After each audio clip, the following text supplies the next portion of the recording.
Hi everyone, this is Jordan Ott from the Office of Extramural Support here at UW Extension, and I would like to present to you Budget Building, 10 Surefire Tips to Building a Solid Proposal Budget.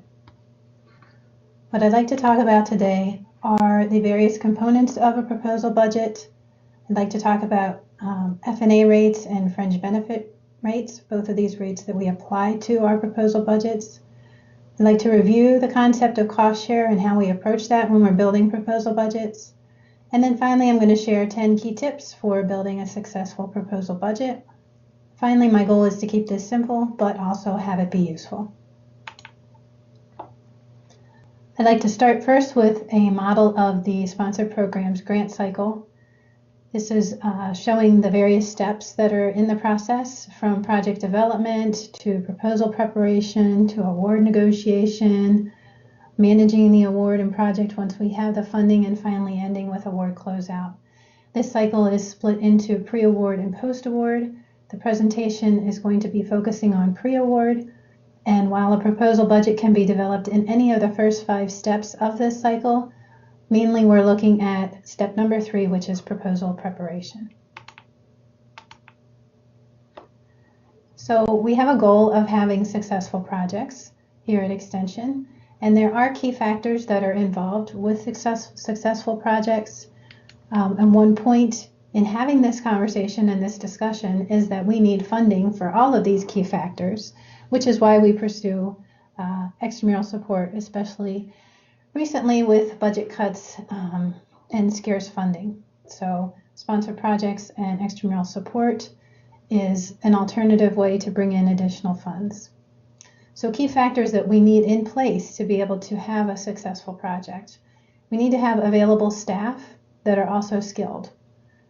We need to have the ability to write valid, effective, and successful proposals. And then once we get those proposals funded, we need the ability to conduct those proposals, to manage those projects, and to meet the requirements and needs that we specified and agreed that we would do with that project proposal.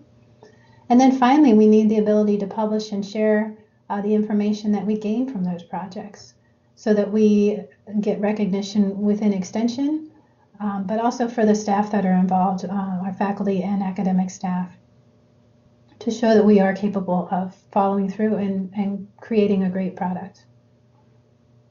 One thing I'd like to emphasize between steps 2 and 3 of this, or the key factors, I should say, as factor 2 and 3, there is a big difference between the ability to write a proposal and the ability to successfully run a proposal or a project. Usually we have people that can do both. I had an experience where we had a director who was very good at coming up with creative ideas and writing proposals and getting those funded. The sponsors loved him, and he was very successful at getting those proposals funded.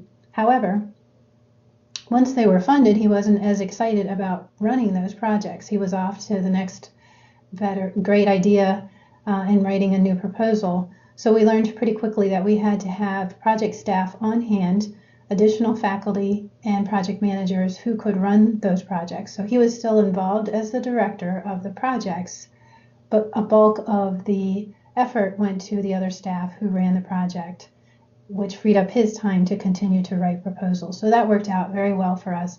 I share that with you just as an example that every team and every department or center is different depending on the staff that are available. So look at what you have, assess the skills, and come up with a plan that works to the best for everyone, that's efficient and utilizes your resources and assets to the best of their abilities, which is usually our staff. So the next slide talks about what budgeting is. And budgeting forces an in-depth understanding of what the project aims to do so that you can plan where the money will be spent. On this slide, I have a picture of a chicken and an egg. I like to put this out there just as a reminder. There are 2 ways to approach budgeting when it comes to proposals. Some people like to look at the dollar amount that's available, and in their minds they have a very good idea of what they can afford to do with that amount of money. So they budget to the dollars. Others will budget to the project. So have a project idea, come up with what they want to do, then they figure out how much that will cost, and then parse down the budget or add to the budget depending on what needs to happen. So I share that because there are two ways to approach budgeting. Both are okay. There are times when one way is better than another. I just share that with you to know that there's not one specific way or best way that you can put together a proposal budget. So budgeting is the process of creating a project spending plan. It allows you to understand what the project will cost and whether or not you can accomplish what needs to be done. A good budget is comprehensive of all expenses needed, is realistic in terms of the projected costs, and it also includes flexibility for variance or unforeseen circumstances. So I'll talk about that a little bit later in my presentation, but these are really key things to keep in mind when you're putting together a good budget. This next slide is titled Timeline, Proposal, and Budget Development. It's a timeline not quantifying time in terms of telling you how long it will be, but to display or show how things should happen in terms of time. And the key concept here is that the project plan and the project budget need to be developed at the same time. There's going to be a lot of conversation back and forth as that plan gets developed to know if the budget will work or if you're within parameter. And finally, once those things are lined up and corresponding to each other, then you have a finished proposal that you can submit. So this is a very simplistic view or visual of how that process works. So let's talk about the components of a budget. There's really two main components, and that's your line item budget and the corresponding budget justifications. The budget justifications are the narrative that explains what is happening in the line item budget. The components that I've included on this slide are the line item budget is number one, and a second number one, subrecipient budgets and budget justifications. I'll get back to that in a second. The applicable rates, the F&A and fringe benefit, those rates get applied to our line item budget. Then we have budget justifications, again, explaining what we've included in our line item budget. And then sometimes sponsors will request additional information. They may ask for quotes or a business plan or an org chart, and those things can fall within that realm of the business part of the proposal, the administrative part of the proposal. So I want to go back to why I have two number ones. Once you add subrecipients to a project proposal, the complexity of getting that project budget together increases two- and threefold. Not only do you need to have your information for your budget in line, you also then need to communicate with the subrecipients so they know what to include in their budget and then get that to you prior to when you need your budget finalized. So it's very important to recognize that, again, once you have those subrecipients, there's another level of complexity. I'd like to recommend that when working with subrecipients, you develop your own subrecipient proposal packet. So have some templates handy that you can pull out and pull together on the stop of a dime and give them information that they need to help them pull together their piece of the project proposal. So when that project plan has been developed enough that a work scope can be provided to them so they know what to build from, I highly recommend sending to them in one packet a timeline with deadlines, so dates that you need stuff by, the work scope, and that can change. It doesn't have to be finalized, but just enough that they know what to build from, because they're going to also be looking at what they need to include in their budget. A budget template.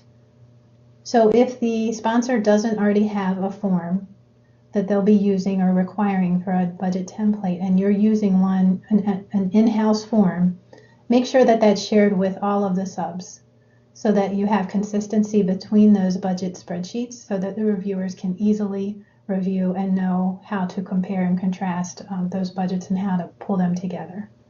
Most sponsors will have a budget template. Again, share that with a subrecipient, but if they don't, make sure that you're not just letting the sub create their own. You want to give them something so that, again, they all look consistent across the board.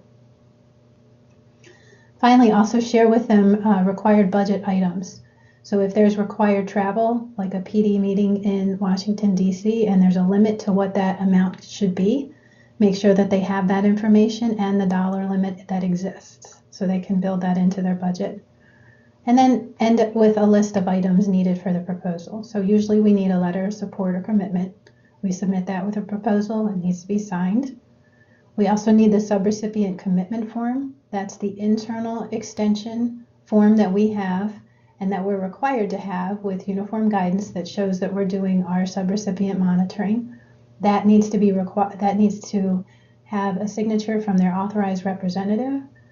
So it's very important to get that to us. We can't submit the proposal without that form and without that signature. And then finally, budget and justification. So that the list of items that would be needed. If you can get this to them rather than sending out piecemeal requests, get it all in one request and have it easy for them to refer to what they need to submit and when. That makes it that much easier both for you and for them in the long run. So that's a great thing to have in your pocket and be ready to go with when you are including subs. And this shot just shows the timeline, again, not quantified time, but how it should look once you include subrecipients in that proposal and budget development.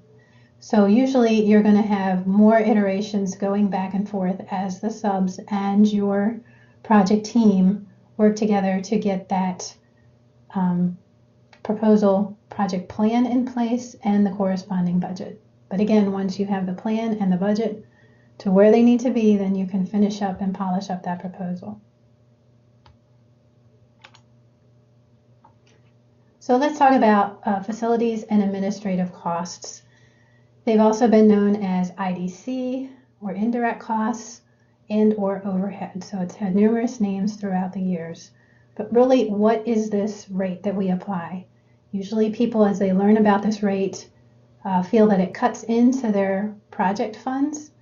But really what it is providing the funds needed to let the project run here. So it's expenses that can't easily be assigned to projects without a huge amount of effort in terms of journal entries and calculations to have each project pay its fair share of costs.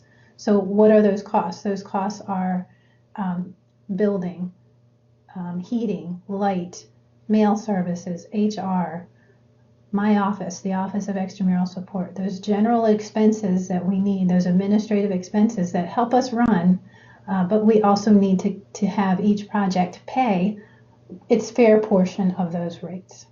So the example that's there is, how do you charge a fair portion of electric expenses to a project that's equitable and realistic? And the answer is, we use an F&A rate. So F&A rates are developed based on a ratio. And this all comes from the Office of Management and Budget, OMB. So the federal government tells us how we can come up with a rate and what we can and can't include in that rate. So this slide is a very simplistic view of that ratio, how it works. I can assure you that this process is extensive.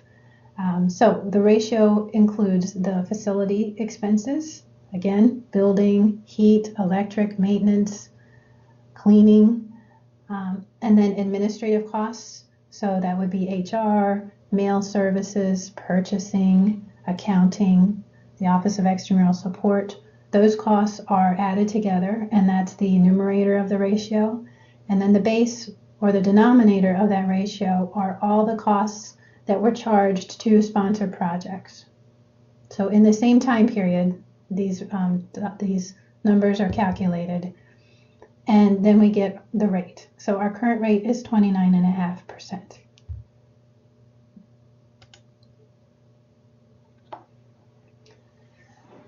We have a modified total direct cost rate, our base, an MTDC. And what that means is we take all of our direct costs, which is our salaries, our fringe, our supplies, services, travel, subawards, all of those costs that we have, and then we exclude certain things. So that's the modified part. So we take our total direct costs and then we take out equipment, capital expenditures, rental costs, tuition remission, participant support costs, and portions of subawards that are in excess of $25,000. So if someone asks what kind of rate do we have, our rate is an MTDC, a modified total direct cost.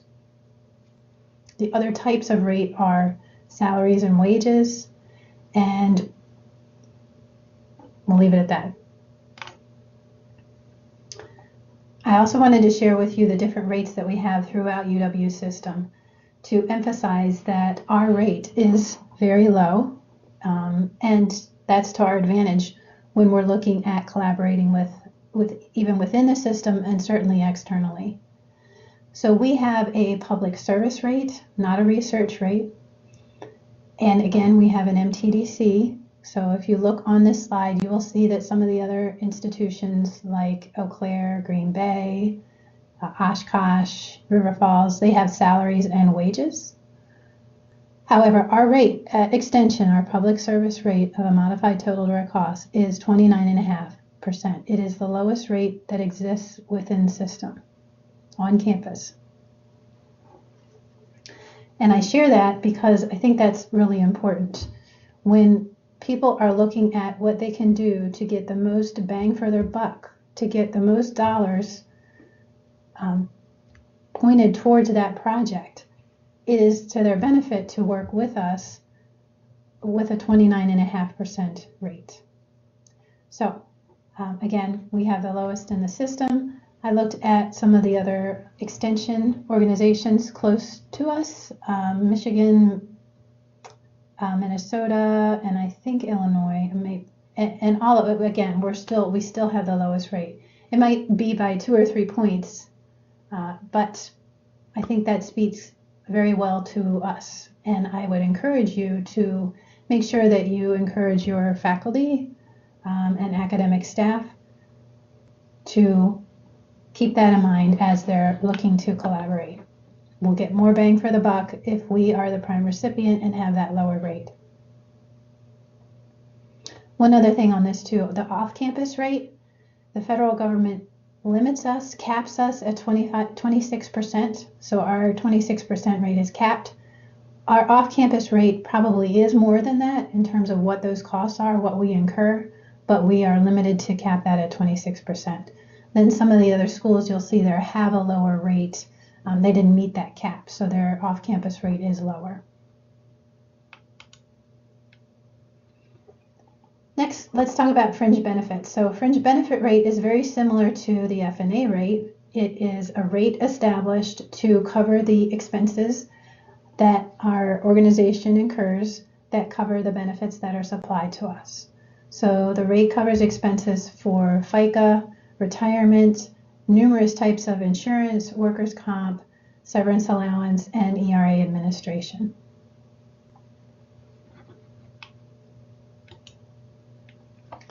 A couple of notes. The rates are calculated based on the previous year's benefit expenses. So our rate is calculated and negotiated annually, and that is an attempt to keep it to as real as possible so that we don't have huge fluctuations in the rates. The rates go up usually because of an increase of extensions contributions for health insurance and retirement costs. So I don't think it's gone down. It continues to go up as health insurance costs go up.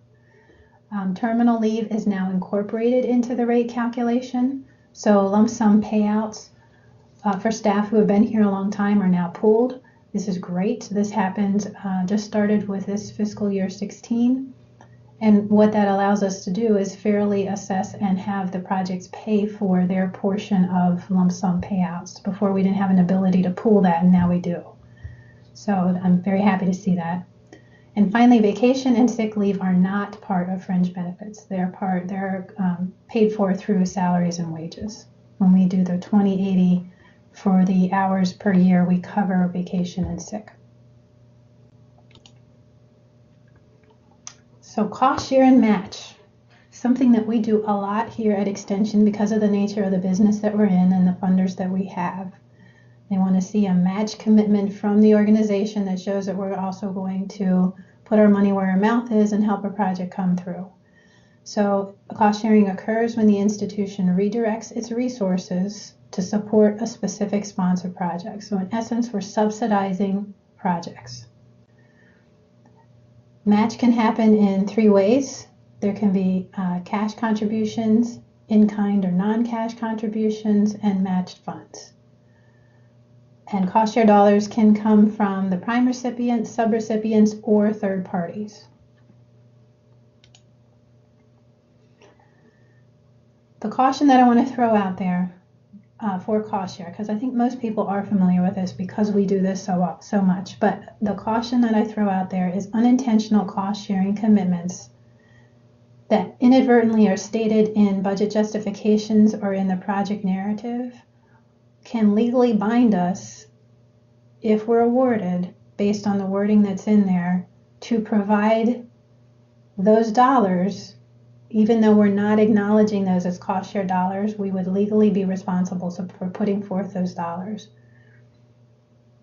So in all instances where cost sharing is specified or quantified, Extension is obligated to account for those commitments. That's why when we're reviewing those proposals and we see some language, we may get back to you and say, you know, there's not cost share. The cost share is not required on this. We don't want to see this language in here because we don't want to have to put forth dollars that we don't need to.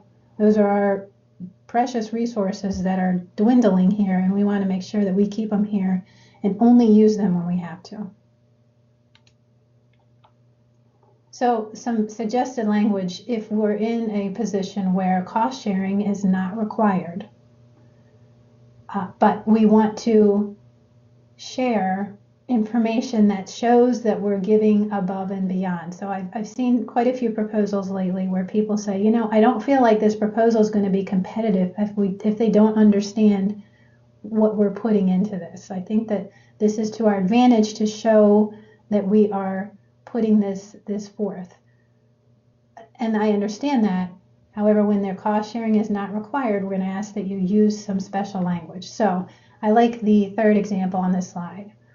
No salary support is being requested for so-and-so. However, he/she will provide intellectual direction for the project, will have direct and significant involvement throughout this project, and will co-author publications. So that clearly states that we will be involved and be providing effort to the project. So-and-so will be involved, but it doesn't quantify an amount of time or a dollar amount. So this is safe language to use. What you want to do is avoid using terms like cost sharing and matching and in-kind and donating or volunteering or support at no cost. We want to avoid those terms and use some very safe language when we're talking about cost share that's not required. On the flip side of that, when cost sharing is required, we do want to quantify it. We want to specify exactly how much we're putting towards this project because we don't want to go over what we need to commit. Again, the third example, project director so-and-so will provide intellectual direction of the project and co-author publications. His or her time will be 5% effort, or 5% effort will be contributed by Extension. So again, when we are cost sharing, we want to quantify exactly how much we're putting forth. The next couple slides are talking about polishing up the proposal budget. And these are just some general points of guidance to help as you're working with your proposal and you're in the final stages of the budget. And so I've broken out some comments based on budget spreadsheet and then again on the budget narrative or budget justifications. So point number one, if you're using acronyms, use acronyms that are commonly understood. I think it's fair to say if you go at the federal level, especially if the sponsor is using those acronyms, that's great. Otherwise, spell it out the first time and make sure that people understand what you're referring to. It's not recommended to use the acronyms that might only be known here at Extension. Again, if you're going to use acronyms, that aren't common, spell them out first and then use them. Number figures in the budget spreadsheet should not include cents. Round to the nearest dollar. Ensure that all calculations account for rounding. So use the Excel round function in your spreadsheet. And that is one thing I really don't like to see. We have some proposal budgets that come through with maybe 3 to 5 line items on the budget that you can easily add up pretty quickly. And it ends up that we have, like 2 + 2 = 6 because of rounding. Well, that doesn't work. It doesn't look right. It looks like we don't know what we're doing. So we need to take the time to build those proposal budgets correctly and use that rounding function so we don't get these crazy addition things that don't make any sense. And finally, travel details should be easy to follow. And by that I mean, if you're spelling it out in your spreadsheet, make a couple line items that show what is happening. How many days of per diem? How many miles and at what cents per mile? How many nights of lodging are you requesting? And what is the cost per night? Make it easy to follow and understand. That'll help you in the long run when you go back to the budget, especially once it's funded. And it helps the reviewers also. There's numerous times where we'll get a proposal here and the dollars are there, but when you try and make sure that the calculations are correct, when we're reviewing that, it's very hard to follow. So again, just make it easier on everyone in the long run, spell out that stuff and make sure that it's in there correctly.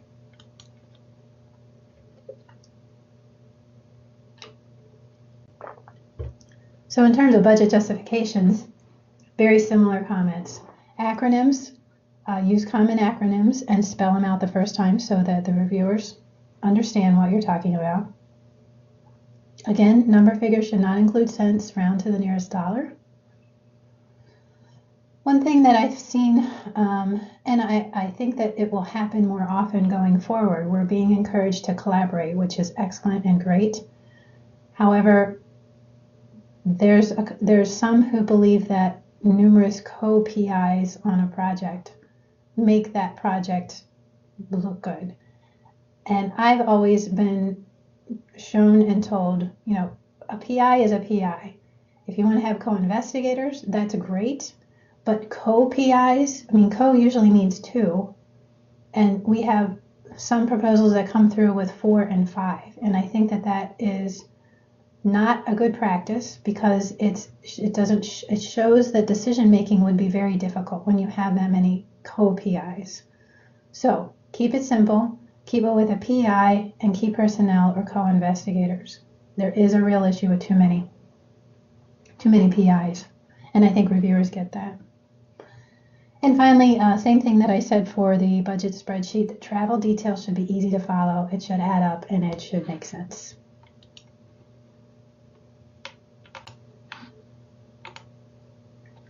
All right, now we're moving on to 10 surefire tips to building a solid proposal budget. Tip number 1, know your limits. Know your skills, know your staff, know your needs, know your mission.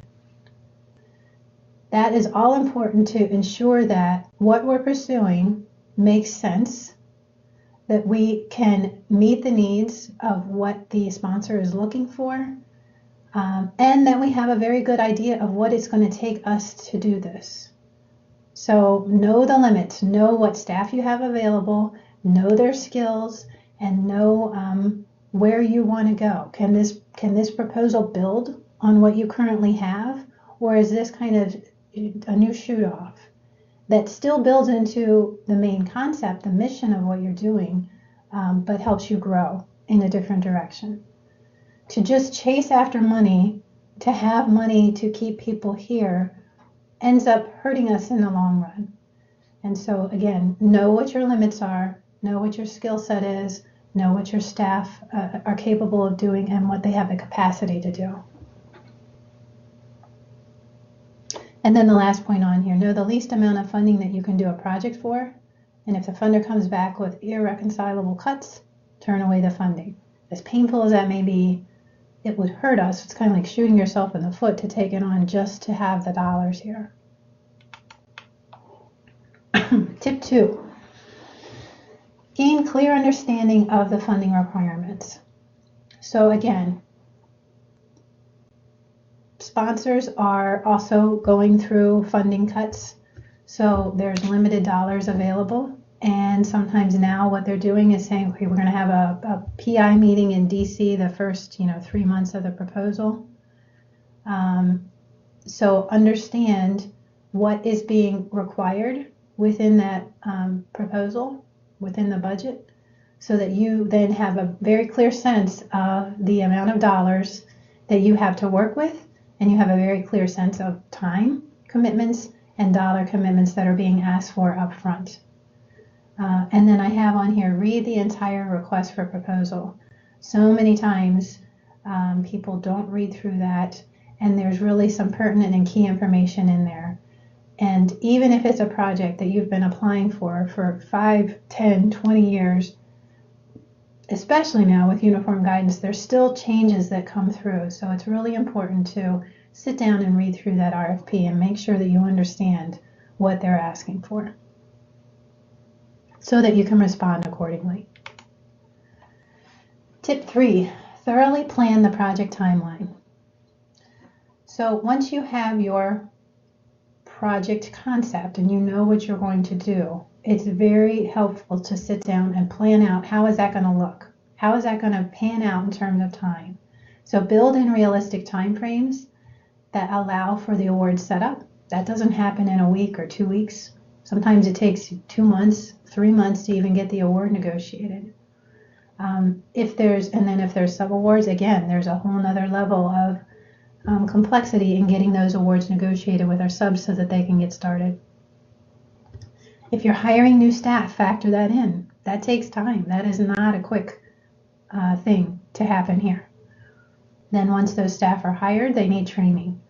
You're going to need to purchase supplies to be up and running. So put your head around what it takes to get that project going, and make sure that you have a timeline that meets those needs, but also is responsive to what you need to do for the sponsor. So if you underestimate the time that's needed, that poor planning ends up costing more in the long run, because your budget doesn't work, the project timeline doesn't work, etc. So make sure that you get your head around that.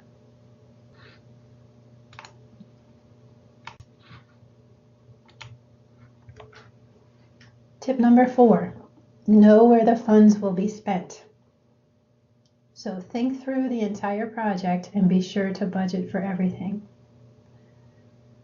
And things that can easily be miscalculated or missed: labs, postage, certain supplies, travel.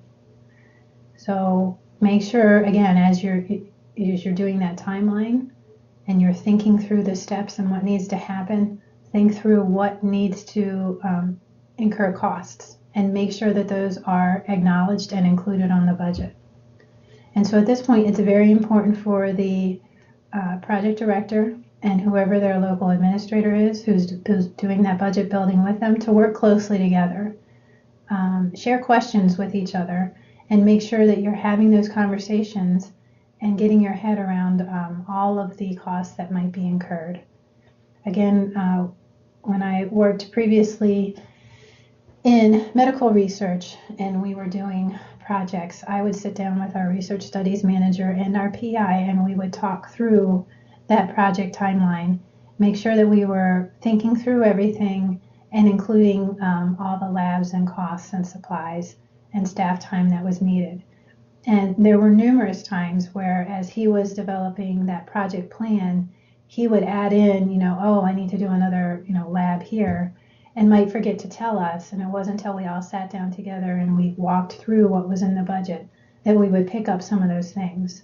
And that was super important, because if it's, even if it's a mailing and it's 20,000 pieces of mail, you've got to include not only postage, but the supplies for the mailing, whether that's envelopes and letterhead, and the staff time to do that. So it does add up, and it's just really important to make sure you're thinking through all those things.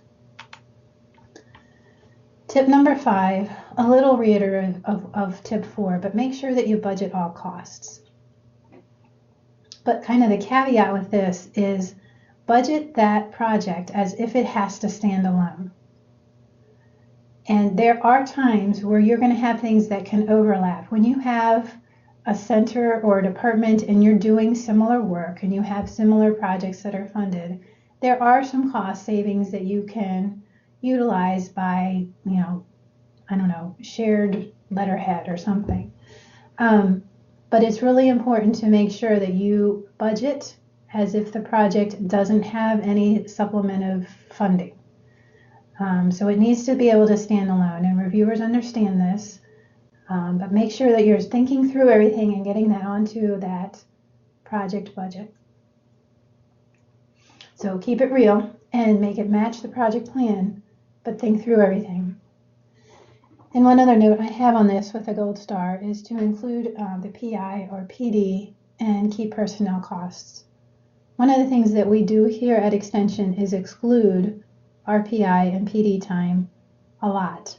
And we have hard funding that's covering that, I think, in most instances. But again, as our funding is getting cut, it does make a lot of sense to put the time that you need on that project and have your support come from that project. That's a real cost. And I think the reviewers and the funders understand that. They need to pay for the time and effort that the project incurs. So don't be afraid to include those costs on there.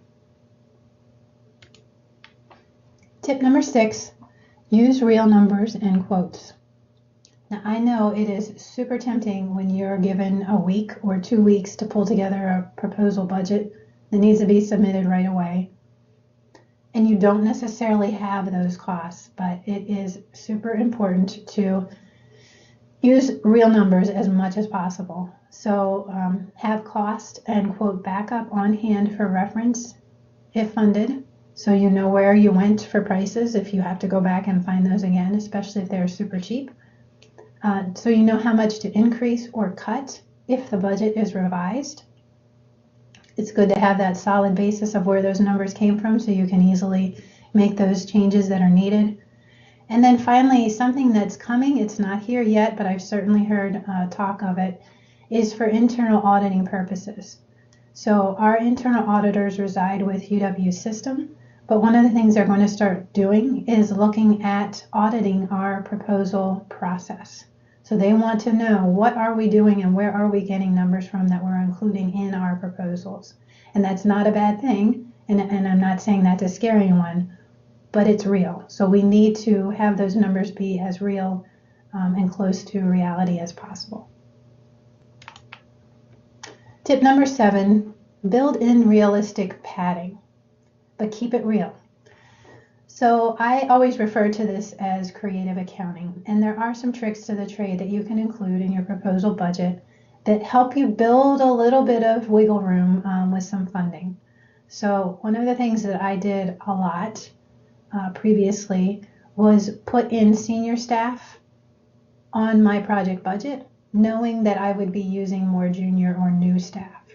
So you're able to use that increased salary and get those extra dollars in there, but use people who may cost less, and then you've got some wiggle room in your salary. It affects also your fringes and your F&A. So you actually build in numerous ways additional funds in that project budget. Another way that you can do it in terms of travel destinations, if there's not a specific destination and you know that travel will be involved, put in the most expensive cities and have some extra dollars built into your travel. You don't want to undercut travel. Travel is one of those things that can get you pretty quick because those costs add up so quickly. So it's better to over budget than to under budget in travel. And then finally, use annual increases for fringe rates. So we have a practice of increasing our fringe rate 1% per year. So if you have a 3-year budget, for year 2 of that project, make sure that you're adding in that additional 1% for fringe rate. Now that doesn't necessarily build in padding, but it certainly helps account for the real costs that hit. As I said previously, our fringe rates aren't going down. They do tend to continue to go up. So make sure you're using those annual increases in your fringe rate calculations. Tip number 8, anticipate shortfalls and plan accordingly. So have a good understanding of where the project hangups may occur, or where you totally guessed at some things because you really didn't know how things were going to pan out. And try and build in some backup for that.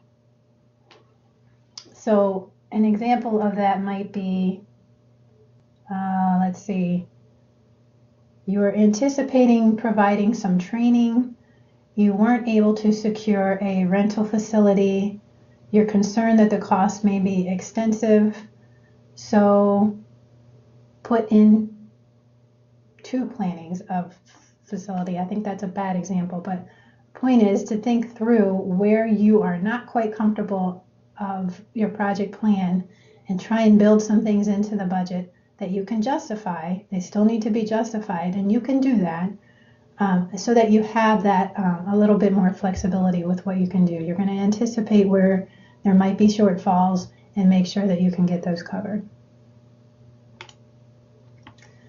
Tip number 9. One thing I want to make sure people understand is that budgets are flexible. They're not, set. When you submit a budget to a sponsor and you've got these, dollars in certain line items, they're not stuck there. We do have options. So there is more now than ever flexible line item spending where we can shift dollars between line items. We have the ability to revise budgets. If it's so bad and so different that we need to write to the sponsor and request a revised budget, we can do that. And then finally, in very rare occasions, but I do want to mention it, there is the ability to request a supplement. So some agencies have that ability to give up to $10,000 of additional funds towards a project. It's going to require written correspondence and written approval. It's going to require a lot of work because you have to budget and you have to explain and you have to justify. But I want you to know that there are options. So don't think that whatever you put in the budget is set in stone and that's the way it has to be. Budgets are flexible. They're a plan, and plans don't always go as planned.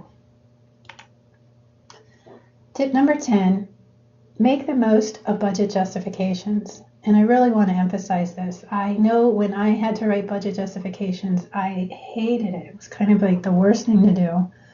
But they're so important. They really provide the opportunity to sell the project to the reviewers.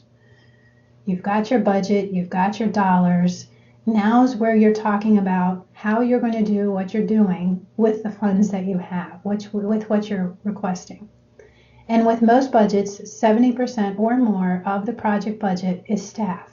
So take this time with those budget justifications to highlight the staff, share their educational experience or their degrees, their years of experience, share that information in the budget justification, explain their role, explain their responsibilities, and state the percent effort that's needed. So again, you're selling those project staff to the reviewer, make them want to support the skills and the experience of your project team. You can do that. And then all other non-personnel budget items should be clearly explained. And this again, it not only helps the reviewers, it helps you. I can't tell you how many times I would go back to my budget justifications and be like, what were we doing? What were we thinking?